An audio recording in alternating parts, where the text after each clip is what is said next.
नमस्कार मैत्रिणींनो, धुलिवंदनच्या तुम्हा सर्वांना खूप खूप शुभेच्छा. आणि मी इथे बनवते चिकन.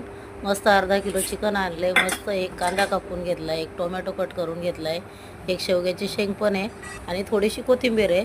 इथे कढई ठेवली गरम करायला, त्याच्यामध्ये तेल टाकून घेतलं, थोडंसं एक तमालपत्र आणि थोडीशी कोथिंबीर पण टाकली सुरुवातीलाच. आणि त्याच्यामध्येच मी कांदा, लसूण मसाला, काळा मसाला, हळद आणि मिरची पावडर टाकून घेतली आहे. थोडंसं त्याच्यामध्ये कांदा आणि टोमॅटो टाकून घेतलं, नंतर मीठ टाकलं, शेवग्याच्या शेंगा आणि चिकन टाकून घेतलं आणि मस्त असं मिक्स करून घेतलं आहे. मीठ पण टाकले आहे मैत्रिणींनो. आणि याला वाफेवरती छान असं अंगावरच्या पाण्यात शिजून दिलं. नंतर कुकरला 2 शिट्ट्या लावून घेतल्या आणि कोथिंबीर टाकून अशी मस्त ग्रेव्ही सर्विंग केली. कसा वाटला मैत्रिणींनो चिकनचा व्हिडिओ? आणि शेवग्याच्या शेंगेची चव त्याच्यात उतरलेली आहे.